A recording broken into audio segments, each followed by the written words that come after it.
पूज्य मालिक को प्रणाम। सभी बहनों और भाइयों को मेरा प्रणाम। द हार्टफुलनेस वे पुस्तिका के खंड 1 हार्टफुलनेस क्यों के दूसरे अध्याय ध्यान के रहस्यों का प्रकटन के भाग 3 में हमने जाना कि कैसे ध्यान से हम भक्ति, कर्म और ज्ञान योग की प्राप्ति कर सकते हैं। कैसे ध्यान ही वह साधन है जिससे हमें प्रेम की अनुभूति होती है, जिससे हम हमारे स्व के साथ जुड़कर अनंत की यात्रा करते हैं। आइए इस सत्र में हम आगे यौगिक प्राणाहुति के बारे में पढ़ते हैं।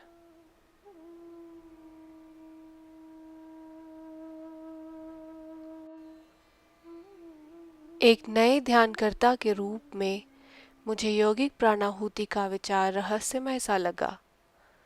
आरंभ में मेरी बुद्धि ने इस विचार को नकार दिया, क्योंकि जो कुछ भी मैंने सुन रखा था या जो कुछ भी मैं सही समझता था, यह उसके दायरे से बाहर था। परंतु दूसरी ओर प्राणाहुति का मेरा अपना अनुभव यह था कि यह सबसे अच्छी चीज थी जो मेरे साथ कभी हुई। इसीलिए मुझे अपने सांसारिक नजरियों को अपने अनुभव से जोड़ने के लिए संघर्ष करना पड़ा। लेकिन किसी व्यक्ति के सांसारिक नजरिए को बदलने में अनुभवों का भी एक रोचक तरीका है। पिछले कुछ वर्षों से प्राणाहुति के बिना ही ध्यान करने के बाद मैं स्पष्ट रूप से समझ सकता था कि ये दोनों अनुभव मूलतः एक दूसरे से भिन्न थे। प्राणाहुति के द्वारा ध्यान में जान सी आ गई थी। इससे भी अधिक महत्वपूर्ण बात यह कि इससे बदलाव आने लगे। मैंने शीघ्र ही अपने आप में गहरे बदलाव महसूस किए जो कि वर्षों तक होते रहे। जब मैं एक हार्टफुलनेस प्रशिक्षक बन गया तो मैंने यह भी सीखा कि प्राणाहुति के साथ दूसरों को ध्यान कराने में कैसे मदद ली जाती है। फिर भी प्राणाहुति रहस्यमय ही रहती है, जैसे कि सभी पवित्र चीजों के साथ होना ही चाहिए। इसीलिए मैं यह सुनने को उत्सुक था कि दाजी इस बारे में क्या प्रकट करेंगे। यौगिक प्राणाहुति ही हमारी पद्धति की पहचान है, दाजी ने कहा। अकेले तो ध्यान की हमारी तकनीक भी किसी अन्य तकनीक की तरह ही है, न किसी से अच्छी न किसी से बुरी। लेकिन प्राणाहुति बिल्कुल अद्वितीय है। इसका अंतर इसी से आता है। प्राणाहुति ही हार्टफुलनेस की पद्धति की कुंजी है। यही चीज है जो इस विधि को इतना शक्तिशाली बनाती है। मैंने कहा, कई आध्यात्मिक प्रशिक्षकों में प्राणाहुति शब्द उन साधनों के लिए प्रयुक्त होता है जिनके द्वारा शिक्षा दी जाती है, लेकिन यहाँ हार्टफुलनेस के संदर्भ में इसका अर्थ भिन्न है। ईश्वरीय ज्ञान कभी सिखाया नहीं जाता, ताजी ने कहा, बल्कि इसे तो पाया जाता है। इसे तो एक सच्चे साधक द्वारा किसी उचित क्षण पर आत्मसात कर लिया जाता है। आध्यात्मिकता के क्षेत्र में तो शिक्षण भी एक विरोधाभास बन जाता है। जब तक आप जागरूक नहीं हो जाते, किसी भी शिक्षा से आपके कानों पर जूं तक नहीं रेंगेगी, और जागृत हो जाने के बाद शिक्षा की जरूरत नहीं रह जाती। असली जागृति प्रेरणा भरे शब्दों को सुनने से नहीं आती और ना ही पुस्तकें पढ़ने से आती है, आ ही नहीं सकती। आध्यात्मिक रूप से जागृत स्थिति का कैसा भी विवरण दूसरे व्यक्ति में वैसी ही स्थिति उत्पन्न नहीं कर सकता, वर्णन चाहे कितना भी सटीक क्यों न हो। गुरु और जिज्ञासु के दिलों के बीच अनुनाद, रेजोनेंस होता है। जागृत अवस्था ऐसे ही संचरित की जाती है जैसे कि एक मोमबत्ती से दूसरी मोमबत्ती को लौ दी जाती हो। गुरु उस अनुनाद को उद्दीपित करते हैं और इसके द्वारा शिष्य के हृदय में आध्यात्मिक जागृति की स्थिति पैदा कर देते हैं। प्राणाहुति वास्तव में क्या है? मैंने पूछा। इस दुनिया में प्राणाहुति की अवधारणा से हम पहले से ही परिचित हैं, दाजी ने कहा। उदाहरण के लिए हम ध्वनि का संचार कर सकते हैं, हम भाषण का संचार कर सकते हैं और हम अन्य कई चीज़ों का भी संचार कर सकते हैं। योगिक प्राणाहुति में हम आध्यात्मिकता के सार का संचार करते हैं। प्राणाहुति मूल स्तोत्र से निकलने वाला एक पवित्र उत्सर्जन है,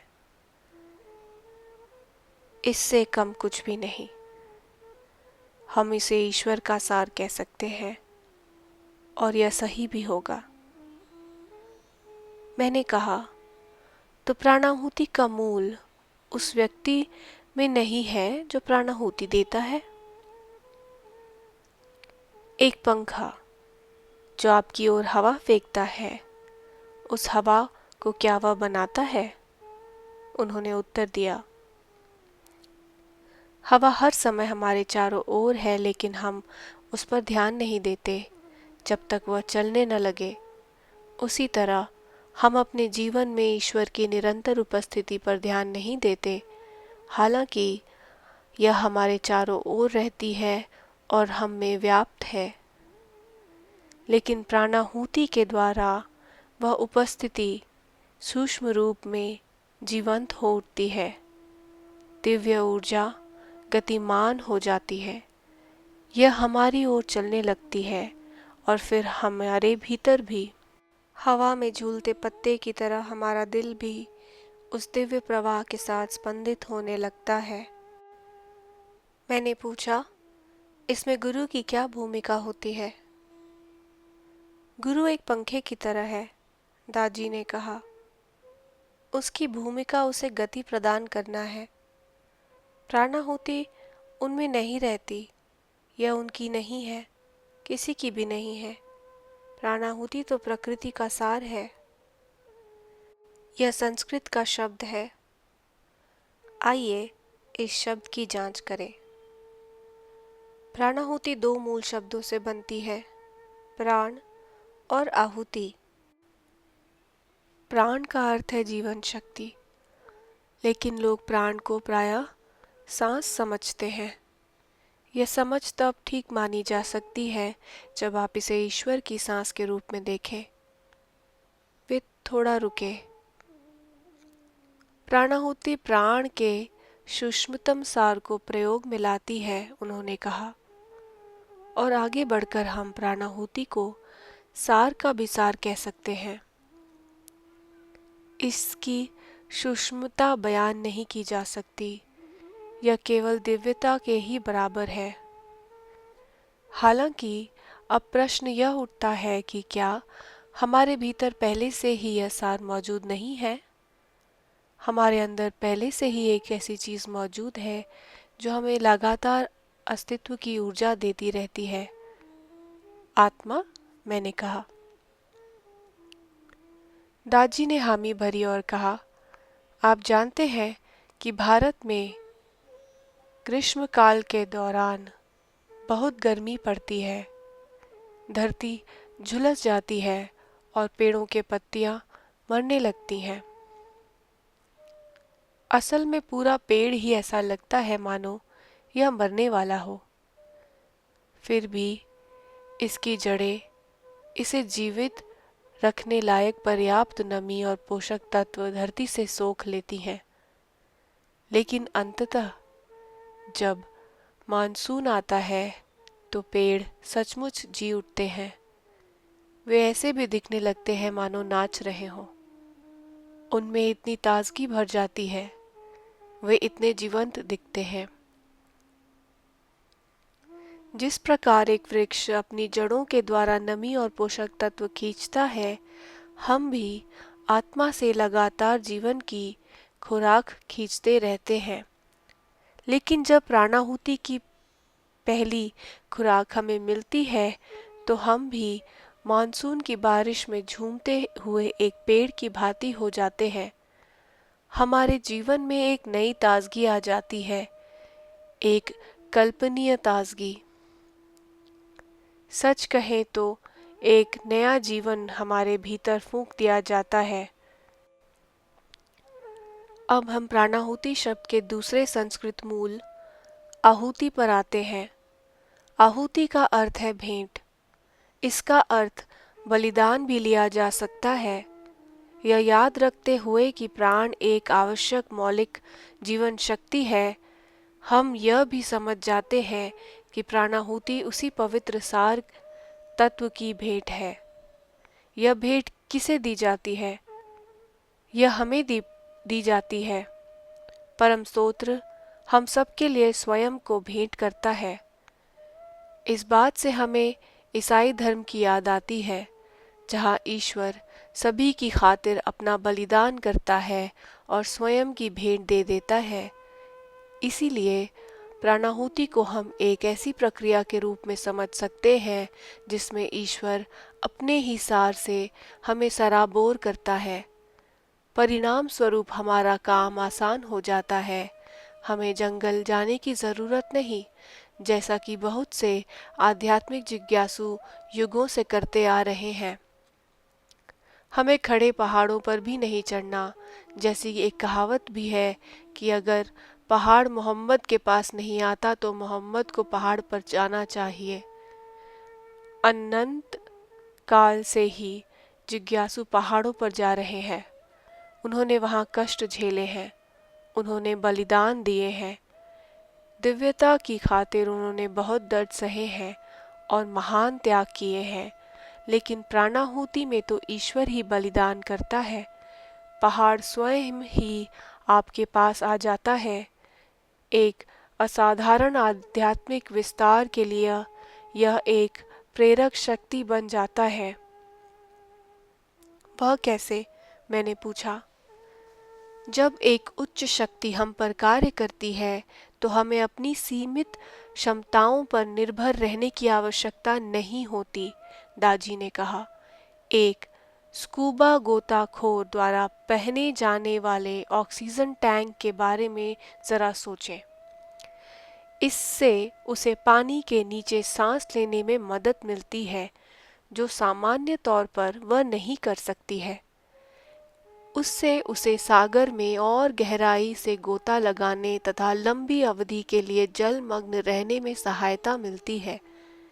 इसी तरह प्राणाहुति हमें चेतना के उन स्तरों तक पहुंचाने योग्य बनाती है जहां पहुंचने के लिए हमारे स्वयं के प्रयासों द्वारा सामान्यतया कई साल या दशक लग सकते हैं। कुछ रास्ते ऐसे भी हैं जहां तक पहुंचना लगभग असंभव है। प्राणाहुति उन सभी रास्तों से होकर हमारा आगे बढ़ना जारी रखती है। आध्यात्मिक यात्रा की अवस्थाएं जिज्ञासु के लिए बेहद आकर्षक हो सकती हैं, क्योंकि वे अत्यंत उल्लास, शांति और आनंद से परिपूर्ण होती हैं। असल में वे इतनी मोहक होती हैं कि हम वहीं ठहर जाने और आध्यात्मिक यात्रा का पूर्णतः त्याग करने के लिए प्रलोभित हो जाते हैं। लेकिन यह उसी विद्यालय की उसी कक्षा के हर साल बने रहने जैसा होगा। कोई विकास नहीं होगा। दुर्भाग्यवश कई जिज्ञासु इसी तरह अपना मार्ग खो देते हैं। हालांकि प्राणाहुति ऐसा कभी होने नहीं देती। कुछ स्थितियां इतनी अद्वितीय होती हैं कि हमें लगता है कि अब और कुछ हासिल करने के लिए नहीं रह गया है। कुछ स्थितियां इतनी अद्भुत होती हैं कि हमें लगता है कि अब और कुछ हासिल करने के लिए नहीं रह गया है। मैंने यह कर दिखाया, ऐसा हम सोचने लग जाते हैं। लेकिन कुछ और तो हमेशा ही रहता है। आखिर यह एक अनंत यात्रा है। एक अनंत यात्रा में मार्ग ही लक्ष्य बन जाता है। यह एक कदम के आगे दूसरा कदम रखना है और विश्वास करना है कि आगे हम विकास ही करते जा रहे हैं। विकास की शक्ति हमें प्राणाहुति से मिलती है। यही वक्त आने पर हमें सचमुच एक आध्यात्मिक स्थिति से उठाकर दूसरी आध्यात्मिक स्थिति पर रख देती है। इस मायने में यह हमें यात्रा के किसी भी स्तर पर ठहर जाने से बचाकर हमारी सुरक्षा का भी ख्याल रखती है। अन्यथा कुछ स्थानों पर तो हम बहुत लंबे समय तक टिके रह सकते हैं। असल में हम वहाँ हमेशा के लिए भी रह सकते हैं। हमेशा के लिए? मैंने पूछा। देखो, हर अवस्था अनंत हो सकती है, दाजी ने कहा। उदाहरण के लिए गणित में रेखा होती है जिसका न तो कोई आरंभ होता है और ना ही कोई अंत। यह दोनों दिशाओं में अनंत तक फैली होती है, लेकिन क्या यह सचमुच अनंत है? यह केवल एक रेखा है। यह एक रेखीय है। इसी प्रकार एक रेखीय तरीके से अनंत तक विस्तार संभव है। ऐसा ही होता है जब हम आगे बढ़ना बंद कर देते हैं या जब हम उससे संतुष्ट हो जाते हैं जो हमें मिल चुका है। इस ठहराव का हम पर क्या असर पड़ेगा? मैंने पूछा। आप असंतुलित हो जाएंगे, दाजी ने कहा। जिस प्रकार हर देश के अपने रीति रिवाज होते हैं, आध्यात्मिक यात्रा में भी प्रत्येक अवस्था की अपनी विशेषताएं होती हैं। इसकी अपनी ही खासियत होती है।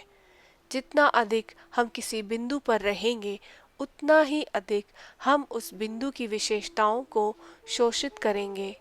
किसी अवस्था पर कुछ समय के लिए रहना और उस स्थिति का सार स्वयं में शोषित करना अच्छा है, लेकिन एक सीमा तक ही। यदि हम वहाँ बहुत लंबे समय तक टिके रहते हैं तो हमारा विकास एक तरफा हो जाएगा। यह तो ऐसा होगा जैसे हम विद्यालय तो जानते हैं लेकिन एक ही विषय सीखने। यदि आप खगोल भौतिकी जानते हैं लेकिन पढ़ना नहीं जानते तो यह किस काम की? तो जब हम किसी पर ठहर जाते हैं तो उस समय भी हमारा विकास हो रहा होता है, लेकिन उस दशा में हम केवल एक ही दिशा में आगे बढ़ते हैं। हम संपूर्ण विकास नहीं कर पाते। इसमें फैलाव नहीं है, केवल छोर है। तो प्राणाहुति ऐसा होने से रोकती है? मैंने कहा। हाँ, दाजी बोले। सभी परिस्थितियों में यह हमें गतिशील बनाए रखती है। यह हमारी यात्रा को तेज भी करती है। प्राणाहुति के बिना एक अवस्था से दूसरी अवस्था तक आगे बढ़ने के लिए आपको बहुत लंबे समय तक बहुत ही कड़ी मेहनत करनी पड़ेगी। यही कारण है कि परंपरागत रूप से आध्यात्मिक यात्रा को इतना लंबा और कठिन समझा जाता है। भारत की पौराणिक कथाओं में ऐसी कहानियां हैं जिनमें लोगों को हजारों साल तक ध्यान करते दिखाया गया है।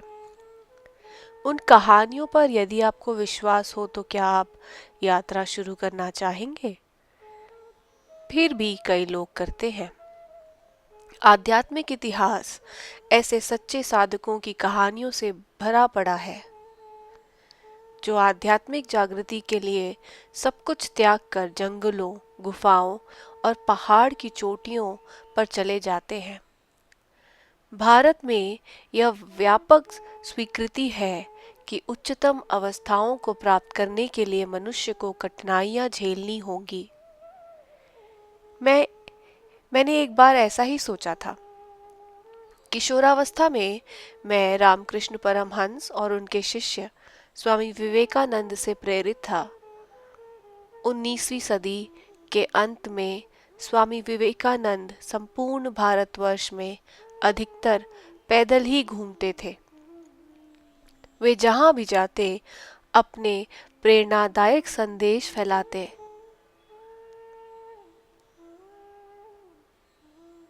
मई 1976 की बात है, जब मैं 19 वर्ष का था। मैंने विवेकानंद के नक्शे कदम पर चलने का फैसला किया और घर छोड़कर सन्यासी हो गया। लेकिन विवेकानंद की तरह मेरे पास कोई संदेश नहीं था। मैं अभी भी आध्यात्मिक जागृति की खोज में था। मैं पूरी तरह से जिज्ञासु था। गुजरात में नर्मदा नदी के तट पर एक पुराने मंदिर के बारामदे में मुझे सन्यासियों का एक समूह मिला। उनकी जीवन शैली के बारे में मुझे कुछ पता नहीं था। मैंने एक बूढ़े आदमी को, जो उनका मुखिया प्रतीत होता था, उलझे हुए बालों में देखा।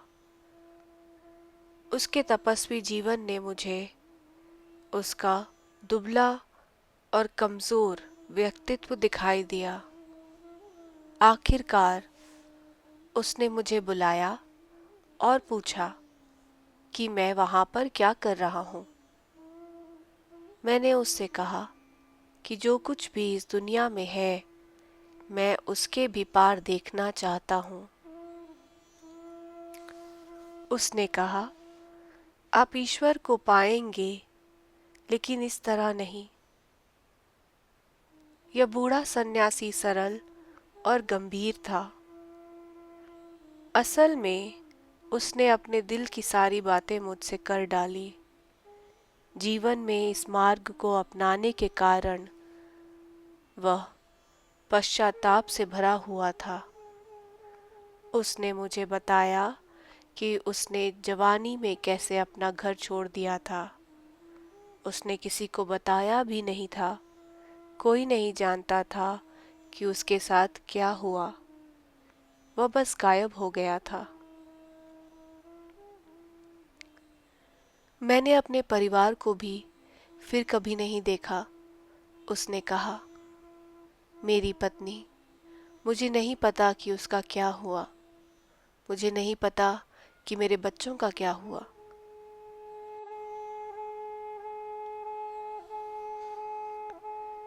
इन सब बातों से बस त्रस्त था। अपने मार्ग से भी उसका मोह भंग हो गया था। कई वर्षों तक भटकने और भीख मांगने के बाद भी उसका आध्यात्मिक लक्ष्य उससे दूर था और वह जानता था कि वह गलत मार्ग पर चला गया है। खोज तो उसकी सच्ची थी, पर दिशा गलत थी और वह समझ भी गया था कि वह गलत मार्ग पर चला गया है। वास्तव में उसने दशकों पहले घर वापस लौटने का मन भी बना लिया था, लेकिन अपने परिवार का वह सामना नहीं कर सकता था।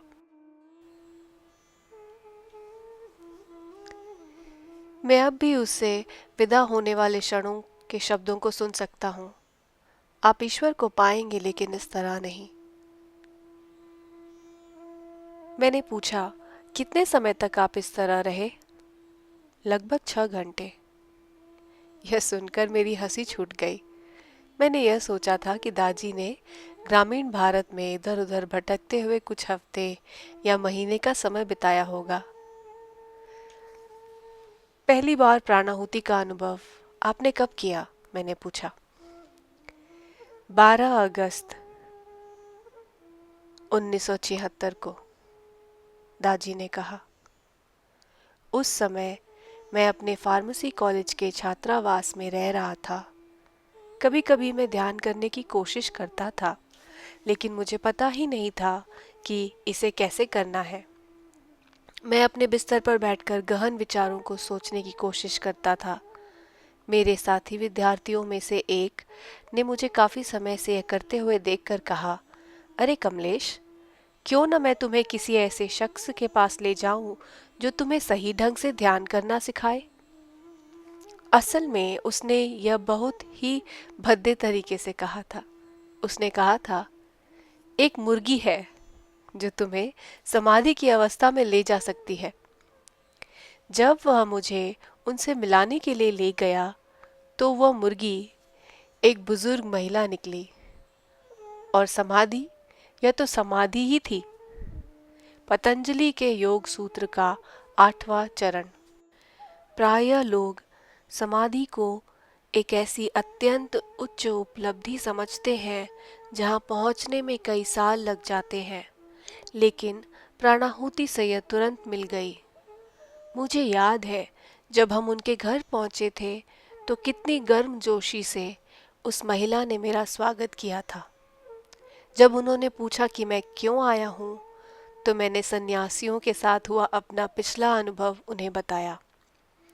उन्होंने कहा, यह सच है कि भगवान जंगलों और पहाड़ों में है जहां वे भिक्षु घूमते हैं। ईश्वर सर्वत्र है, लेकिन अगर ईश्वर हर जगह है तो वह आपके भीतर भी होगा। तो फिर उसे किसी अन्य जगह क्यों ढूंढा जाए? उनके इस कथन से मैं चकित रह गया था। उन्होंने मुझे अपने साथ ध्यान करने के लिए कहा, और इस ध्यान में पहली बार मुझे प्राणाहुति मिली। इस अनुभव ने तो मुझे कहीं का नहीं छोड़ा। इससे पहले कभी भी मैंने ऐसा अनुभव नहीं किया था। मैं बहुत प्रभावित हो गया था। उन्होंने मुझे एक बार फिर प्रभावित किया। जब ध्यान समाप्त हुआ तो उनकी आंखों में आंसू थे। वे बहुत आभारी थी कि मैं उनसे मिलने आया। कल्पना कीजिए एक प्रशिक्षक का जिज्ञासु के प्रति आभारी होना। मुझे एहसास हुआ कि ऐसी विनम्रता तो पहले कभी नहीं देखी थी मैंने। यही विचार मेरे अंदर तब भी आया था जब मैं पहली बार बाबूजी से मिला, जो उनके भी गुरु थे।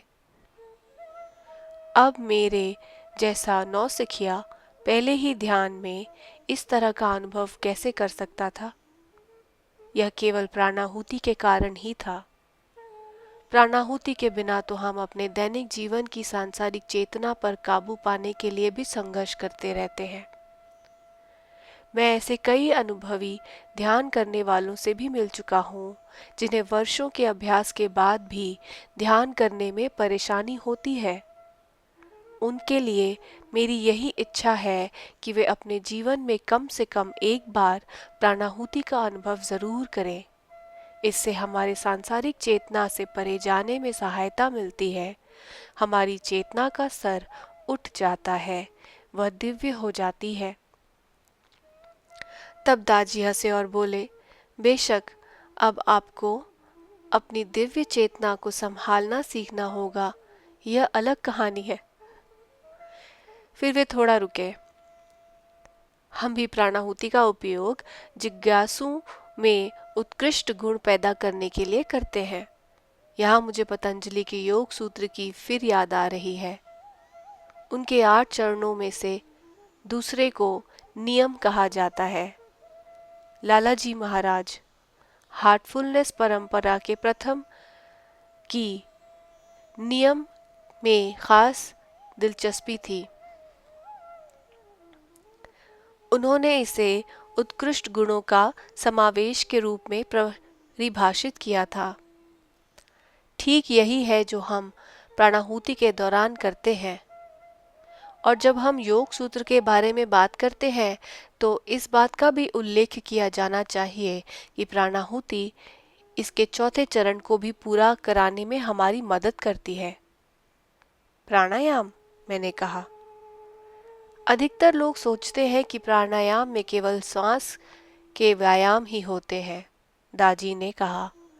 इसीलिए प्राण शब्द को आमतौर पर श्वास के साथ जोड़ा जाता है, लेकिन प्राणायाम का अर्थ गहरा है। यह शब्द दो धातुओं प्राण और आयाम से मिलकर बना है। प्राण शब्द के परंपरागत अर्थ प्राण शक्ति पर हम पहले ही चर्चा कर चुके हैं। आयाम का अर्थ है फैलता हुआ। मैंने कहा, तो प्राणायाम का अर्थ हुआ जीवन शक्ति का विस्तार करना। ठीक है, दाजी ने कहा। दरअसल इसका श्वास लेने के साथ स्वयं कुछ लेना देना नहीं है। जब भी हम प्राणाहुति प्राप्त करते हैं तो हम अपने हृदय में सर्वोच्च शक्ति प्राप्त करते हैं।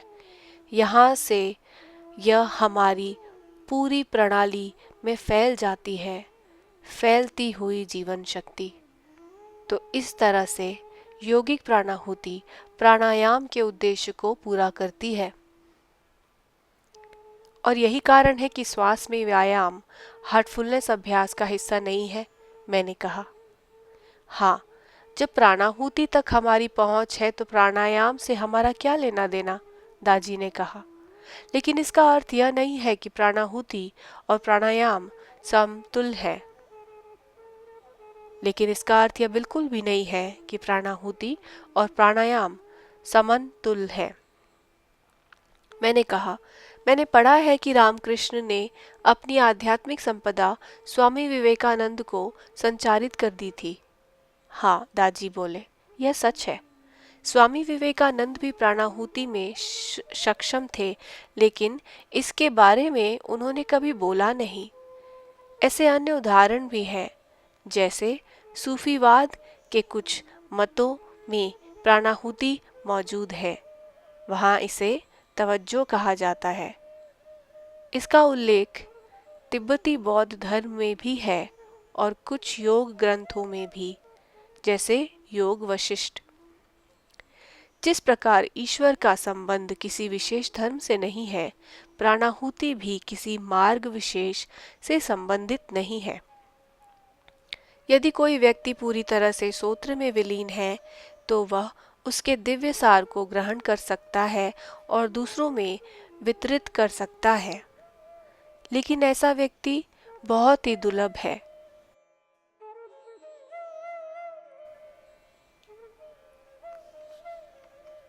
मेरे गुरु जैसे महान व्यक्तित्व शायद ही कभी पूरे इतिहास में मौजूद रहे हों, लेकिन यदि कोई गुरु मूल सूत्र से पूरी तरह से लय नहीं भी है, तब भी वह प्राणाहुति के सक्षम हो सकता है। लेकिन उस स्थिति में वह क्या संचारित करता है? केवल अपने ही अस्तित्व की सीमित अवस्था। ऐसा व्यक्ति स्वयं से उच्चतर किसी भी सूत्र से जुड़ा नहीं होता, और यदि जुड़ा भी हो तो तब भी वह उसकी प्राणाहुति सीमित रहेगी, क्योंकि उसने स्वयं को ईश्वर में लय नहीं किया है। और यह सीमा प्राणाहुति की प्रभाव उत्पादकता में रुकावट डालेगी, मैंने कहा।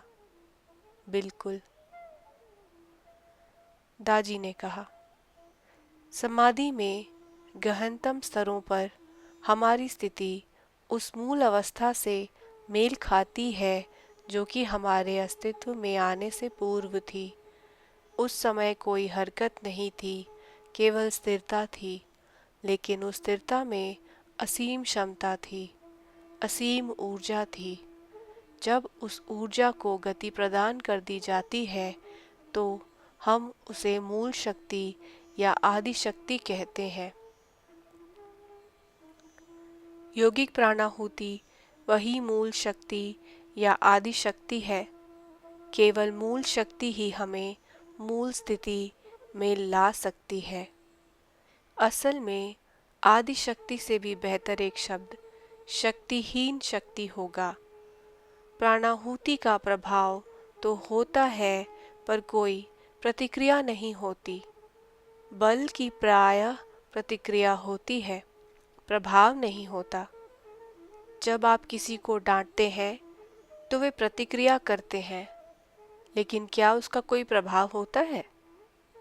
क्या वह तीखी डांट, फटकार उन्हें बदल देती है? बल की सदैव प्रतिक्रिया होती है। केवल प्रेम ही है जो प्रतिक्रिया के बिना प्रभाव पैदा कर सकता है। केवल प्रेम ही है जो प्रतिक्रिया के बिना प्रभाव पैदा कर सकता है। प्राणाहुति के कारण, इस प्रेम पूर्ण शक्तिहीन शक्ति के कारण हम स्तोत्र के साथ अपने ऐक्य की मूल अवस्था फिर से हासिल कर पाते हैं, और यही योग की असल परिभाषा भी है। इसीलिए अंतिम अवस्था तक पहुंचने के लिए हमें मिलने वाली प्राणाहुति भी उस अंतिम स्तर से आनी चाहिए, मैंने कहा।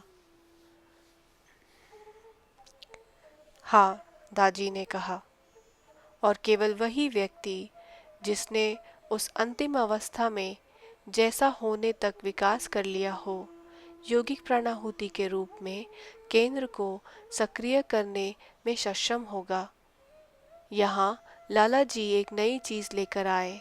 उन्होंने एक ऐसी विधि की खोज की जिसके द्वारा एक व्यक्ति जो पूरी तरह से स्तोत्र में विलीन हो गया हो, दूसरे को तैयार कर सकता है ताकि वे उनकी प्राणाहुति के लिए साधन या माध्यम बन सके। यही वह खोज है जिसके कारण आज हमारे पास दुनिया भर के हजारों हार्टफुलनेस स्वयं सेवक प्रशिक्षक उपलब्ध हैं, और जिनमें से हर कोई अपने गुरु की ओर से प्राणाहुति प्रदान करता है। तो गुरु की प्राणाहुति संचारित करने के लिए हार्टफुलनेस प्रशिक्षक एक माध्यम है, मैंने कहा। हाँ, दादी बोले, गुरु उन्हें तैयार करता है और उनके माध्यम से कार्य करता है। ध्यान करने वाला एक नौसिखिया भी प्रशिक्षक बन सकता है।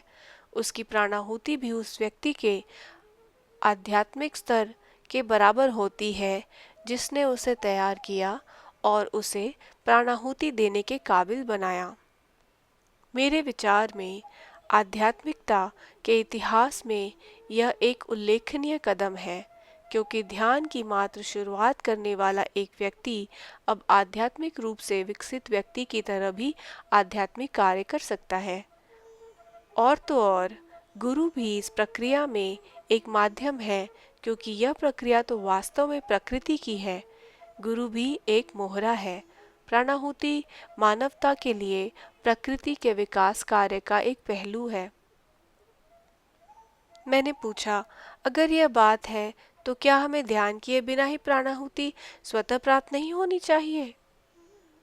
एक किसान को यदि वर्षा का कोई लाभ उठाना है तो उसे अपने खेतों को तैयार करना चाहिए, दादी ने उत्तर दिया। प्रकृति तो जैसी है वैसी ही है, इसीलिए हम स्वयं को इसके अनुकूल बनाते हैं, इसीलिए हम अभ्यास करते हैं। मैंने पूछा, हमारे दिलों में दिव्य प्रेरणा किस माध्यम से संचरित की जाती है? क्या मतलब है आपका? दादी ने पूछा। मैंने कहा, जैसे ध्वनि है, इसे एक माध्यम की आवश्यकता होती है, जैसे हवा या पानी जो कंपन कर सके। तो क्या प्राणाहुति को हम तक पहुंचने के लिए किसी माध्यम की आवश्यकता होती है?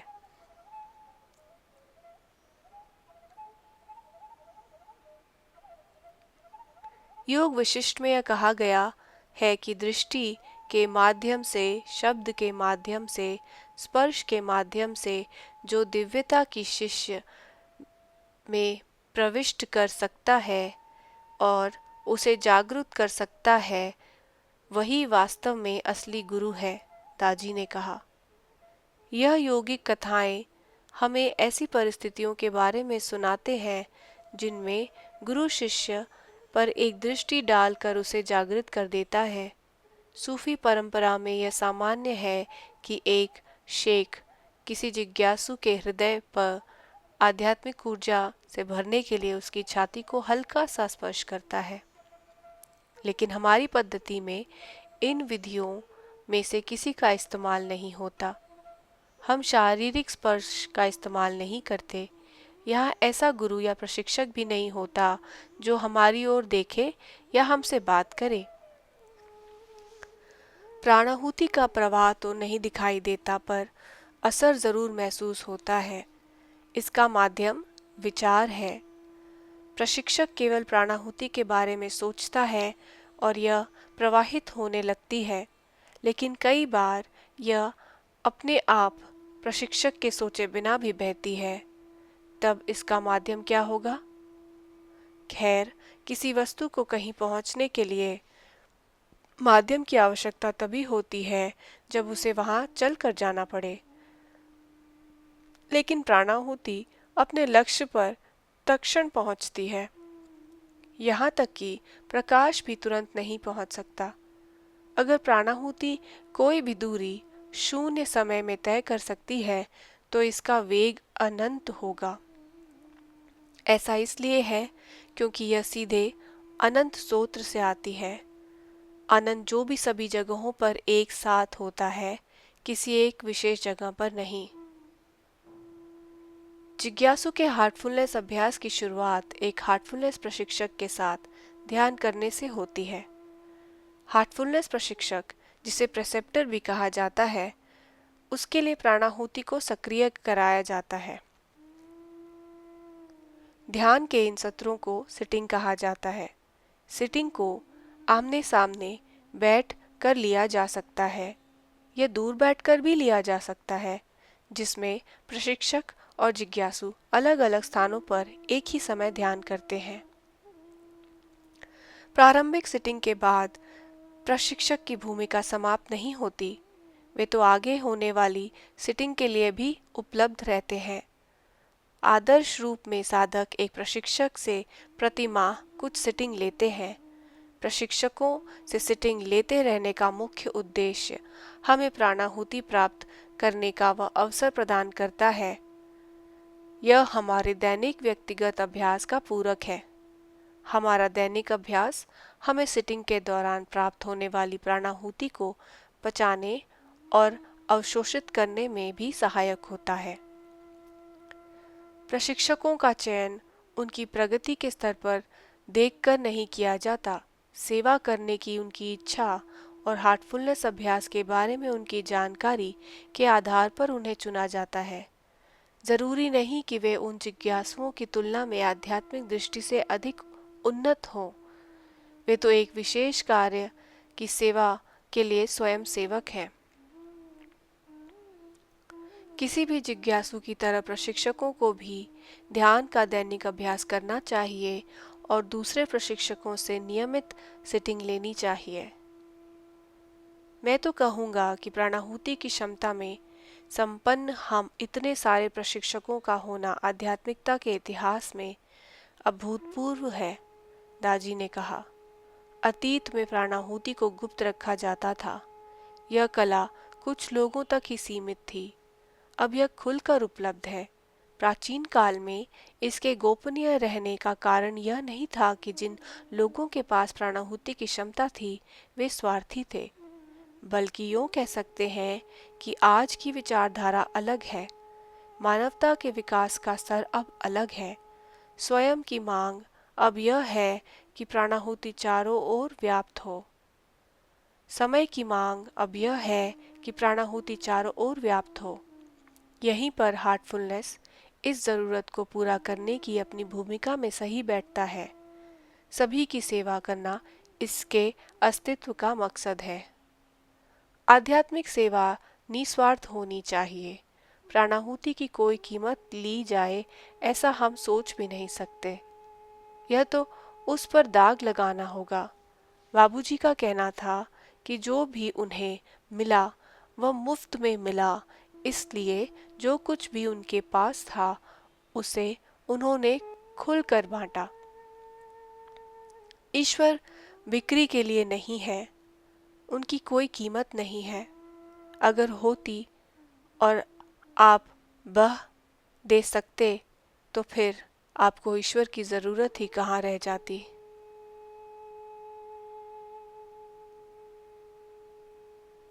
ईश्वर बिक्री के लिए नहीं है, उसकी कोई कीमत नहीं है। अगर होती और आप वह दे सकते तो फिर आपको ईश्वर की ही कहाँ ज़रूरत है।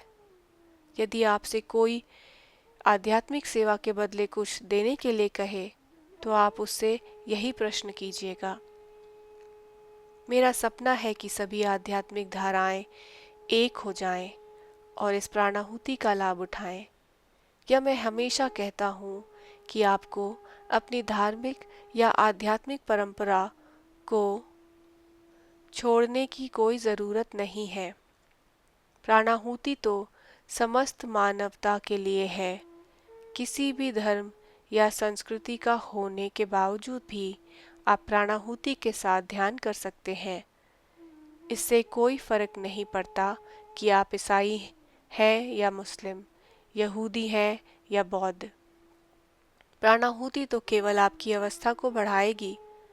प्राणाहुति तो केवल आपकी आस्था को ही बढ़ाएगी।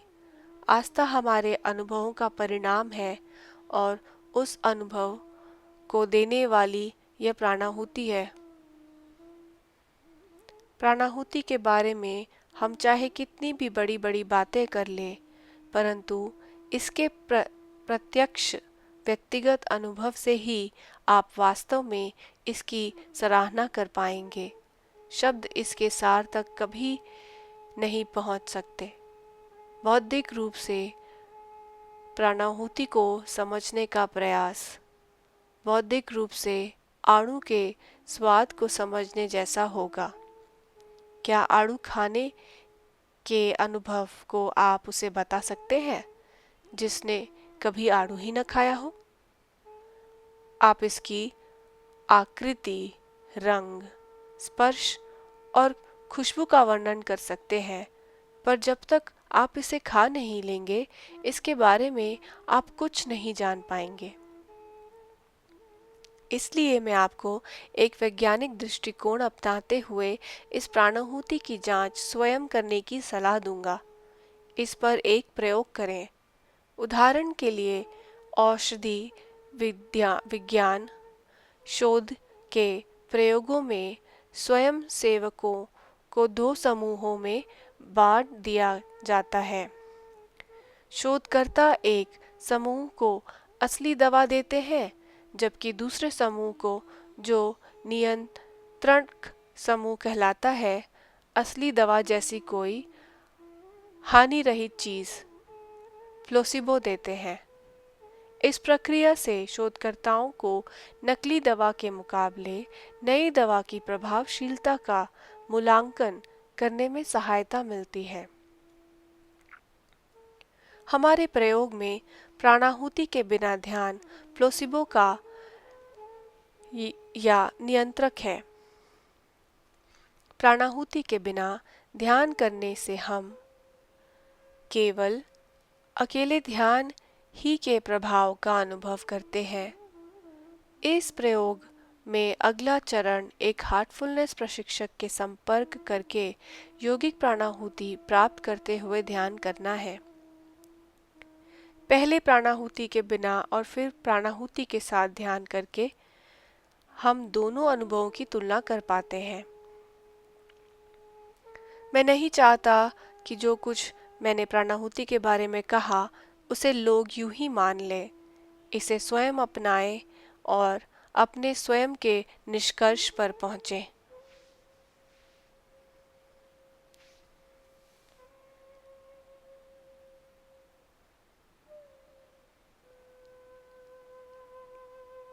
यह अध्याय यहीं पर समाप्त हुआ।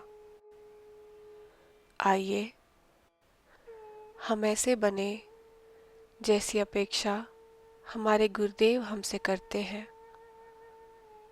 आप सभी का मेरे साथ इस चैनल पर जुड़ने के लिए बहुत बहुत आभार।